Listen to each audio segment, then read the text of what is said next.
दोस्तों साल 2023 की शुरुआत में शाहरुख खान की पठान फिल्म ने अपने ताबड़तोड़ कलेक्शन से बॉक्स ऑफिस की लंड हिला के रख दिया था। लेकिन लंबे ब्रेक के बाद अब बॉलीवुड के दिग्गजों ने साल 2024 की दिवाली अपने के लिए बुक कर लिया है। अगले साल दिवाली पर बॉक्स ऑफिस पर एक नहीं दो नहीं बल्कि बॉलीवुड के 4 एक्टर एक दूसरे से भिड़ेंगे। और ये 4 एक्टर फिल्म में कौन कौन से आएंगे आइए जानते हैं, वीडियो पूरा वॉच कीजिएगा। पहला है सिंघम अगेन। सिंघम फिल्म के मेकर्स ने सिंघम अगेन फिल्म का ऐलान कर दिया है और यह फिल्म अगले साल 2024 पर रिलीज होगी।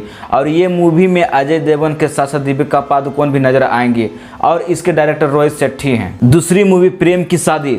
सूरज बड़जात्या ने सलमान खान के साथ साथ अपनी अपकमिंग फिल्म प्रेम की शादी का ऐलान किया है और ये मूवी भी 2024 में ही रिलीज होगी। भूल भुलैया 3। कार्तिक आर्यन की भूल भुलैया 2 फिल्म के बीते बॉक्स ऑफिस के मालामाल कर दिया था। अब तीसरे पार्ट यानी कि भूल भुलैया 3 का ऐलान हो गया है और इसका टीजर रिलीज हो गया है। 4 नंबर पे है हेरा फेरी 4। दोस्तों हेरा फेरी 4 एक कॉमेडी फिल्म है और इसमें एक्शन किंग अक्षय कुमार, सुनील शेट्टी और परेश रावल की जोड़ी नजर आएगी।